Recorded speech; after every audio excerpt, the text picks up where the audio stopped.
If you will turn into the book of Micah,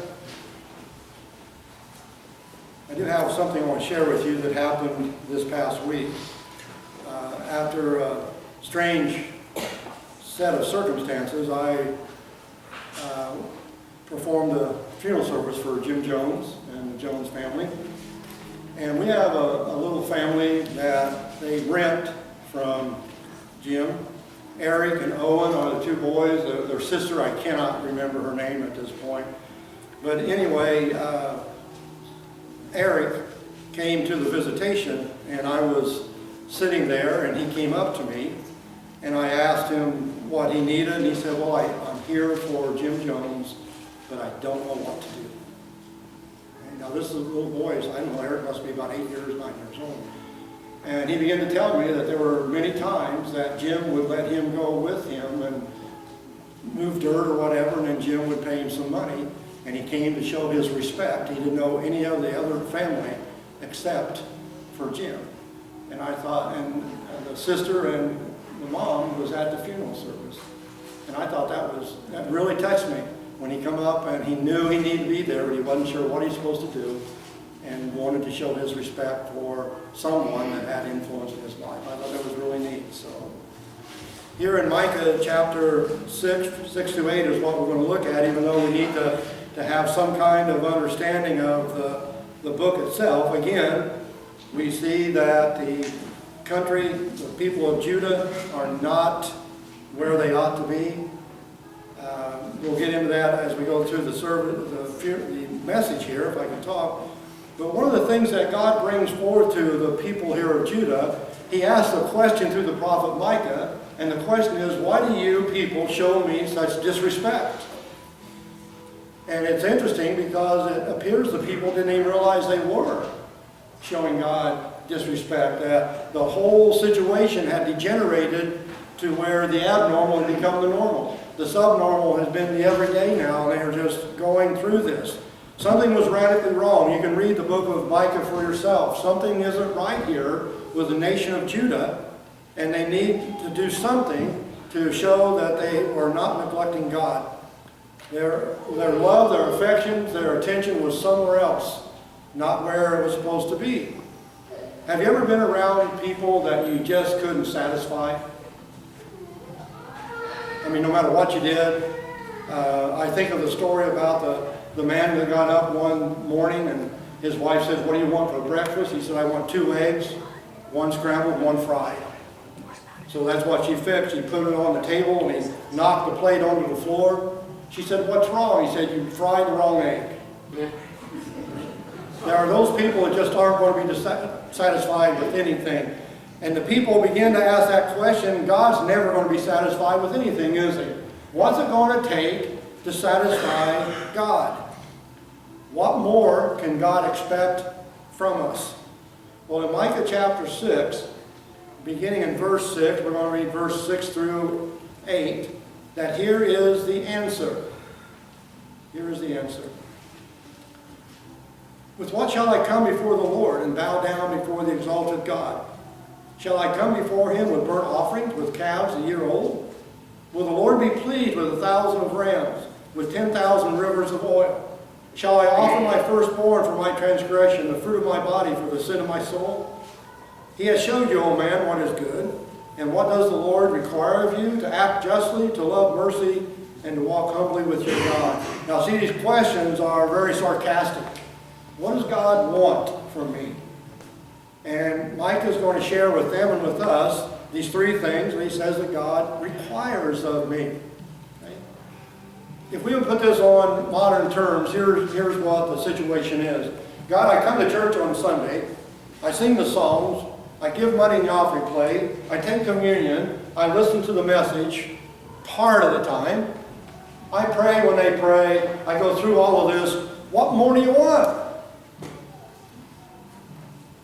Do you realize that if you do not have the heart for God, you don't have the desire to be with God? Well, let me put it this way. There was a gentleman that is a very avid churchgoer at his own church. I'm not going to mention where it's at. And he made a remark to me one day about another person here in town using very derogatory terms. And I simply said, I don't care how many Sundays you sit in church, you can never be right with God right now. I don't care if you go through all the ceremony to be that way, to say that kind of wording about someone else. There's no way in the world you can be right with God. You can't be. Folks, we can sit here every Sunday morning, Sunday night, Wednesday night, or whatever else we want to. And if our heart's not there with God, we're not making points with God by coming here on a Sunday morning. I can't. I can't. Do you realize there is nothing I can do to make God love me more? And there's nothing I can do to make God love me less. That's not what this is about. It's about my love for Him. And that is the key here. So we can go through all that we're supposed to go through. And here in Micah chapter 6, he mentions the sacrifices. He mentions all this stuff. They're of no value. But see, these people were offering the lamb as a sacrifice to God, but not the perfect lamb. Sick, injured, blind, whatever it might be. And they were just giving God the very least they could give Him, and then come up with these questions like, what else does He want? We're doing all this stuff. What else does He want? And you know what God's answer is? You. That's what I want. I want you. What does Jesus require? Now, I think it's important we see that word that is used there. It's not what God suggests to us. It's not what God would like to see happen. Here's what He requires of me. 3 things. The first thing is what? Look at this last part of verse 8. Okay, the first one is to act justly, and I have termed that honesty. See, there's a pending judgment upon the people of God because they are no longer living like people of God. That He can't tell the difference. We talk more about this in some of the other prophets here, that there is no difference between the people of God and those that are not Christians. We live in a world where we see people deceiving, cheating, mistreating, taking advantage of one another. Those are the Christian people, supposedly. They're the ones that are claiming to believe in God. We see shady deals. You know, I remember a gentleman that was very dear to me, that he stopped attending this certain church, not here, but another church, because the leaders of that church had cheated him on a business deal. Christians don't do that, do they? They don't mistreat people. We don't lie. We don't deceive. We don't try to pull something on other people, do we, as Christians? We see the corruption, the oppression, the injustice going on in our world. And we look around and see all of that. You know, it's like the young man that had a hard time telling the truth. And finally his father looked at him and said, you know, if you keep lying, you know where you're going to go, don't you? He said, yes, to Congress. Now we laugh, but it's unfortunate. That's basically what we see. Everybody's got their own twist on the truth. Everybody's got their own slant. And there's times, folks, that I look at the news, I turn it off. I'm so sick and tired of this whole thing because nobody is going to tell me the truth. I've always laughed and said I watch CNN and Fox, and somewhere in between, the truth must be somewhere in there. But everybody's got their own slant. You know, I'm not going to get into all that. I just wish somebody would tell us what's going on. That would sit there and say, here's the truth. Here's what happened today, without putting the twist upon that. The cheating, the lying, the stealing. And we'll do all that to try to gain that which is going to be taken away from us anyway. That all the material wealth, I mean, how much corruption is going on because everybody's looking for the money. They want the money. And all that's going to be taken away from us one day anyway. Why would we give up our relationship with God for the sake of something that isn't going to last whatsoever? There was a young man that was a large young man, and when he went to get on the bus, his mom said, tell them that you're under 12 so you don't have to pay. So he gets on the bus driver looks at this young man, big young man, said, how old are you? And the boy looked at him and says, I'm 10. The bus driver said, you know what you're going to be when you grow up, don't you? He said, no, sir, what's that? He said, a giant or a liar. Do we lie? I saw a recent poll from George Gallup recently that said that among Christians, 56% of the people admitted they cheat on their taxes, that they hedge the numbers so they get more money. 56% of Christians do that. Do we lie? Do we deceive? How do we possibly glorify God in the midst of that? Have we lost respect for other people? I thought that if I ever got called up by the IRS, I would just say, sloppy bookkeeping, I'm sorry, I won't do it again. That was good enough for them to tell us that. I thought maybe I could do the same. Are we honest?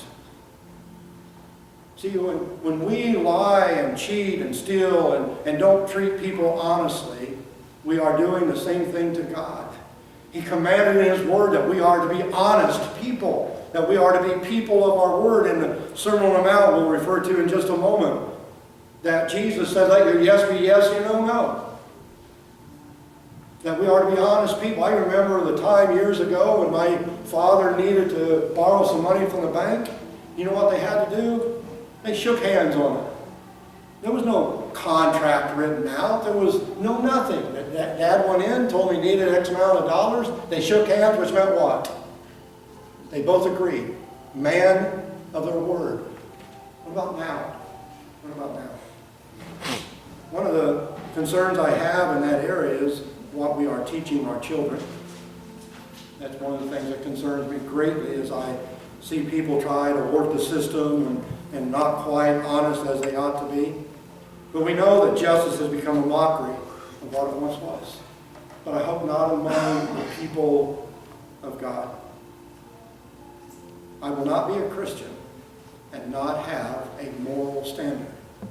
Now, I have talked a lot out of camp in years to the different preachers, and one of the concerns I have many times in camp is that we will teach our children to be moral, but we won't teach them to be Christian. It's not the same thing. Someone can be a very moral person and still be lost. In fact, I see some people that appear to be more moral than Christians are. But my salvation doesn't rest upon me not doing certain things and doing certain things. It rests upon my faith in Christ and Christ alone. But if I'm a Christian, I'm going to have a certain moral standard. That's what this is about. That I want to live a life that pleases God, so I'm going to be a person that has that standard that God desires for us to have. True story. Two gentlemen were talking about what had happened to one of their friends named Harry. He had disappeared. He had been gone for a couple days when the news finally came out that he had embezzled $500,000 from this business that he worked at. And in the process of doing that, he stole a car when he took off from town and left with a neighbor's wife. And when they were talking all about this, one man says, well, I'm really worried about that. And the other man says, well, the one thing that I'm worried about the most is who are we going to get to teach a Sunday school class Sunday? If we are Christians, we're going to have a moral standard by which we live by. We're going to want to have that. To do justice is what it says here. To act justly. Do what is right. Do what is fair. Do what is impartial. Do that which God would agree with, that shows honesty and integrity. There are certain moral obligations in order to be a Christian. When Jesus preaches the Sermon on the Mount, read Matthew 5, 6, and 7. What he is teaching in the Sermon on the Mount is this is how disciples live. This is a person who's a citizen of the kingdom. This is how he's going to live. And he deals with the religious. He deals with the economic. He deals with the social part of this. That we cannot be like those people that are not Christians. Morality does not make me a Christian, but a Christian is going to have a moral standard by which they live. To see with God's judgment. To see with God's wisdom. To understand this is what God has said. And it's my desire to live that way. to determine to do what is right in the eyes of God. Not what my neighbor's doing, not what everybody else is able to do. I just had a recent conversation, because most of you know that quite a bit of the summer I've not been around, been in Ohio, and we have this old dog house that sits behind the garage where Josh used to have his dog, so he can tell you how many years ago that was. So I was home one time, and lo and behold, I found I had a new neighbor. Still have him, or her, a possum, has dug underneath that dog house and is living there. Okay? So I called animal control and told them if they could come and get it, and their answer was no. The only way that we can get it if it's rabid, or if it's creating a problem. And I said, it's creating a problem. By being here, it's creating a problem. So the person from animal control says, well, Joe, all you need to do is move that doghouse, and that possum will leave. And my question was, to where? To my neighbor? Is that the right thing for me to do, just to shove this off to a neighbor and then he's got the problem? I said, we have children that are running around here in this neighborhood. Do we want them to walk up on this possum? And how many of you have been around the possum besides laying on the highway when you drove by? Okay? They're vicious, especially when she has little babies and she's protecting those babies. They're vicious. So should I, as a Christian, just eliminate the problem to myself and send it off to somebody else, or should I make sure that it benefits all people? And the answer is what? To benefit all the people, to have him, as I told the man, please move her to the suburbs. Okay. We need to be people that are going to live in a way that is going to glorify God, to do what's right in his eyes, not what the world says. As a lifestyle, not on special occasions where we pride ourselves in the fact we did the right thing. It ought to be a lifestyle that we live. Here's what God says is right. And I understand, what's the old saying, let no good deed go unpunished? I know that when we do the right thing at times, it's not going to turn out very well. But I've decided I'd much rather have a clear conscience toward God and face the consequences of doing the right thing. And that's what we as Christians ought to be doing, is living a way that glorifies God. But how do I know? How do I know what is right? Well, the psalmist helps us with that. Psalm 119 twice. Your word is a light unto my path, and I have hidden your word in my heart so I may not sin against you. That I know what your word says, so I know what is the right thing to do. Now, we might be able to work on that, I hope so. That to pray and ask God to work in our lives so that honesty and integrity becomes a greater thing for us. One of the things that, well, I won't get into that right now. We'll touch on that a little bit later. The second thing he wants us to do is what? To act justly and to what? Love mercy. Now, we might demonstrate mercy to people at times. I hope we do. But that's not what that verse says. What does it say? To love mercy. Looking for opportunities to show mercy. To desire to have this harmony, is the way that I have shared it with you this morning. To show mercy to others. God wants us to love to do that. Now, what's mercy? He's showing love and forgiveness to somebody that doesn't deserve it. But we've had that done to us at times, haven't we? You know, one of the very basic ingredients of becoming a Christian is the fact that I'm receiving God's mercy. I don't deserve what God has given to me at all. At all. Don't deserve that at all. I've shared with you many times that my view is that I deserve hell. That's what I deserve. And outside that, it's the mercy of God. So why can't I show that mercy to others? It's just not to exercise that mercy, but to love doing it. It's not that I have to, it's I get to. I get to show the character of God that lives inside of me by showing this mercy to those people around us. But instead of mercy, many times life is marked by revenge, by retaliation.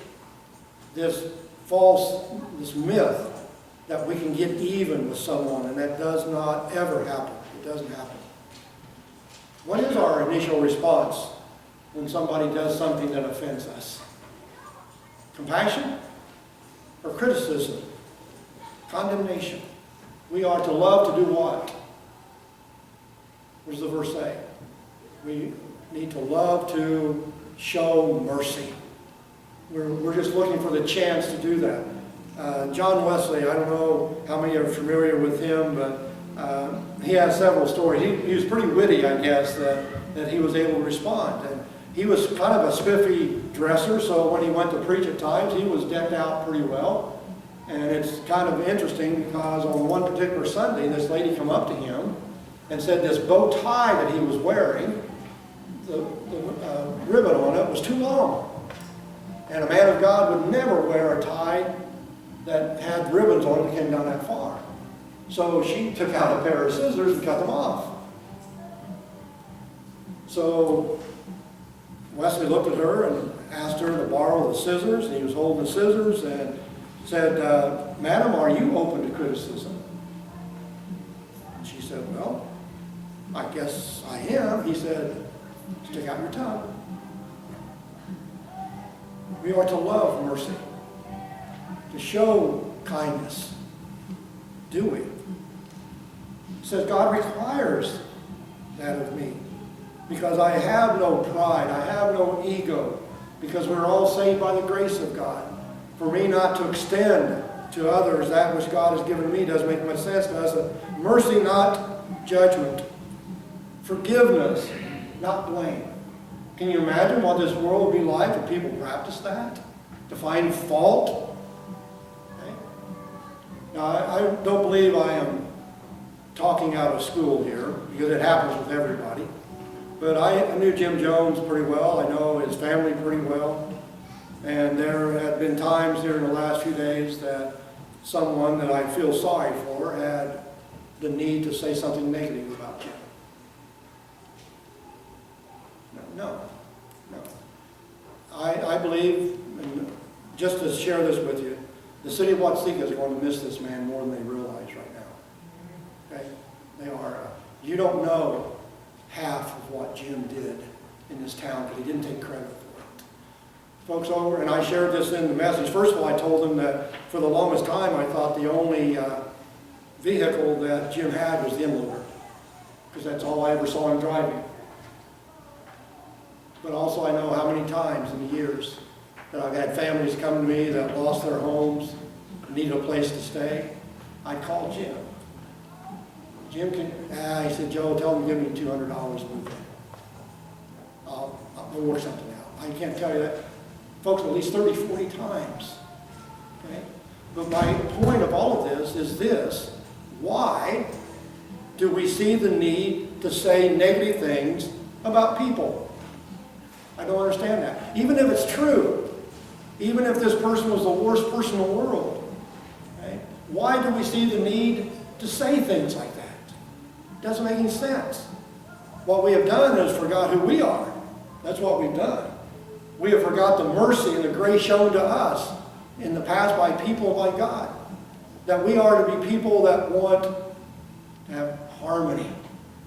That we love showing mercy to those people around us and those people that God has brought into our lives. You know, a little boy trying to recite the Lord's Prayer didn't hear it quite well enough.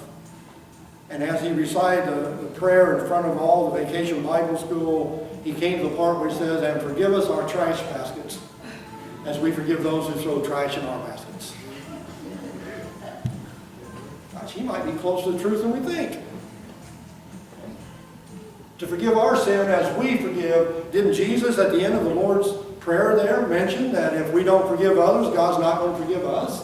That we establish that standard? In Matthew chapter 18 is the same thing that Jesus talks about, the parable of the unjust steward that refuses to forgive a $500 debt when the king has just forgiven a $100,000 debt for him. Wow, we've forgotten all this, have we not? Mercy conveys the sense of love and kindness that is not expected. Not expected. To treat people better than they deserve, even if I don't feel like it. even if it's something that is not convenient for me, to love to show that mercy to those around me. There was another true story about a young man that was working for this company, and he embezzled some money from the company. He got caught. So the senior executive of the company called him to his office. And when he laid out all they had against him, they asked him that if that was true, and he said, yes, it's true. It's true. And the young man is wondering what kind of legal charges are going to be made against him. And the executive got up from his desk, walked around to the young man and said, if I kept you on as an employee, can I trust you? And the young man looked at him and said, yes, I've learned my lesson. He said, well, you can go back to your job. And the young man turned to walk out, and the old man stopped and said, I got one more thing to say to you. You're not the first person that ever got into the temptation of robbing from this company. You're the second person that's ever tried that. Really? And the senior executive said, yes, I was the first. And it was mercy and leniency shown to me, and I am showing it to you.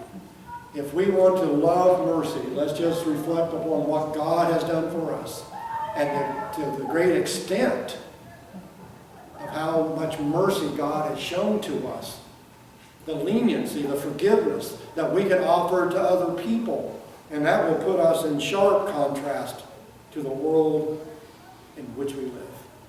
God's will is for us to do what? Louder, Watson. Love mercy. His will for us is what? I'm going to keep saying this till you repeat it, so I'll just give you love to what? Some of you I can't hear. Louder. His will for us is to do what? Love mercy. To want to forgive. To want to overlook. To want to show leniency. That's His will. And one more that He gives us, the last of the three, He wants us to act justly, to love mercy, and do what? Walk humbly with your God. And I have shared that in the idea of holiness. Here's one aspect, people, that I see failing in the church in many, many ways, is this idea of holiness. I can go to church and be a good Christian and live however I want to live. I don't have to show. I'm saved by grace. What we have done is we've interpreted the word grace as what I call cheap grace. Have you ever read the book, The Call of Discipleship by Dietrich Bonhoeffer? Anybody? He was a Lutheran minister in World War II that instead of being freed by the Nazis, chose to go live in the concentration camps with the people. And he writes this book. I would suggest to every one of us that say that we are Christians, you read that book. The first part anyway. The second part is about the Sermon on the Mount. The first one is the call to discipleship. And he says that when God calls a man, He bids him to come and die. That our desire is to be holy before God. That's what's the name of the Spirit that comes inside of us when we become Christians? Holy Spirit. He transforms me. He makes me holy. He desires me to be holy. We are to do also. To walk humbly with your God. The idea of walking means action. There's movement here as far as we're going somewhere. And if you're walking with someone, what does that mean? You're both what? I would suggest that it means we're both walking in the same direction. Saw a little boy one time that had a dog that he was walking. The dog was probably just a little bit bigger than the boy. I don't know how the parents thought that he would be able to walk this dog. Okay? So funny, because I have this fire hydrant out there in the corner in front of my house, and for some odd reason, dogs are attracted to fire hydrants. Did you ever notice that? So is this dog. And he was when he took off, this little boy's almost on his knees trying to hold on to the dog. And the dog sniffs and gets himself gets the leash wrapped around the fire hydrant. And this little boy, he stands there, he looks at the dog, and he says, now wait a minute. You have to understand, you're the dog, I'm the boy. That's all he said. I'm the one who's supposed to be in charge here is what he's getting at. Okay? If I am walking humbly with my God, we're both going the same direction. We're both going for the same purpose, under the same power, to accomplish the same thing. Humbly is the attitude. For the life of me, and I'm sure that I struggle with this at some point in time, when we realize the reality of our sin, how in the world can we be arrogant?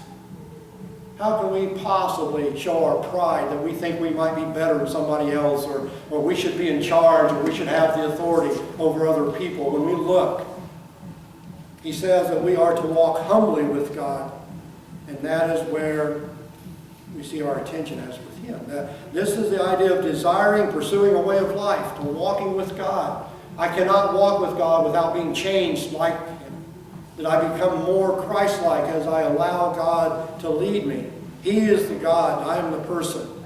It's a way of life that's going to transform me. It's a way of life which I want to conform to be in the will and the way of God. Going the same pace, for the same purpose, under the same power, to reach the same destination. If your goal in life today is not to be as close to God as you possibly can, then you need to stop and start talking to God even more. Isn't that our goal in life? Isn't that what was supposed to be our goal in life? To allow Jesus to change me, to conform to his will, Romans chapter 8, to be perfect in his sight because of his blood that covers me. In Galatians 5:25, if we live by the Spirit, which we certainly do, what does Paul say? Let us do what? Keep in step with the Spirit. Walk with him. Not in a general, I'm going to wave back and forth, but step in his steps to live the way that he wants us to live. Many years ago, Ron Kissingham's, I already told him who this is. Anybody know who this is? How many baseball fans we got here? Evidently not. This is Bobby Richardson, second baseman, well-known second baseman for the New York Yankees. But one of the things that, when you read the life of Bobby Richardson, that wasn't made in the headlines, is he had a very strong commitment to Christ. Have you ever read the Jackie Robinson story? The first black American to go into professional baseball. You know who one of his greatest fans was? Bobby Richardson. Stood by him. In fact, what's that movie, 42? Okay? And Bobby Richardson one time suggested, just to keep everything well, they all wear number 42. When Jackie Robinson was attacked one time, physically and verbally, it was Bobby Richardson who stood up there and said, I'm standing with him. He was a believer in Jesus, a believer in Christ. And he was also a big part of the Fellowship of Christian Athletes.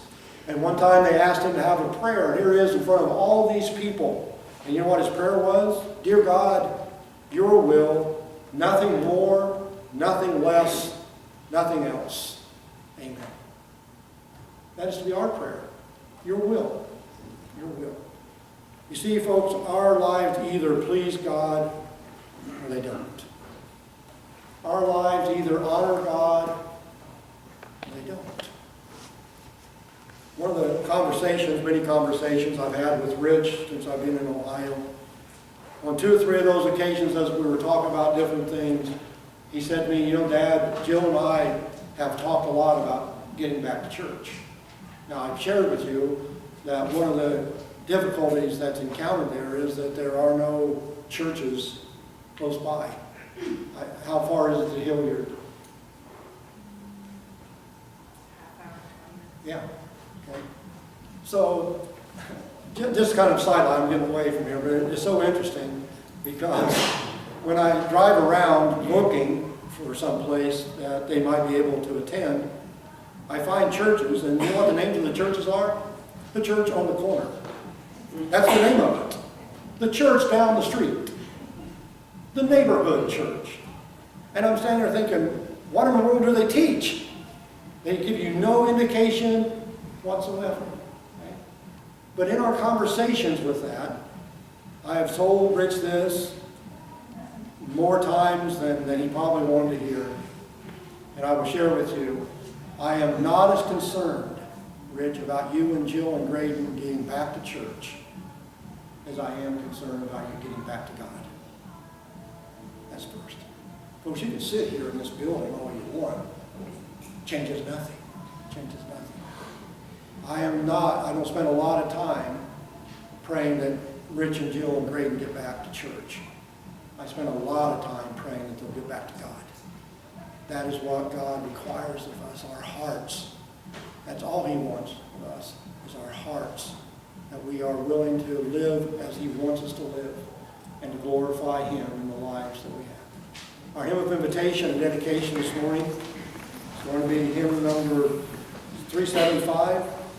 Jesus is calling, and that's what he's doing. I don't care how long you've been a church member or you've been a Christian, he's always calling. He is always desiring for us to come closer to him. So we're going to stand together, if you would.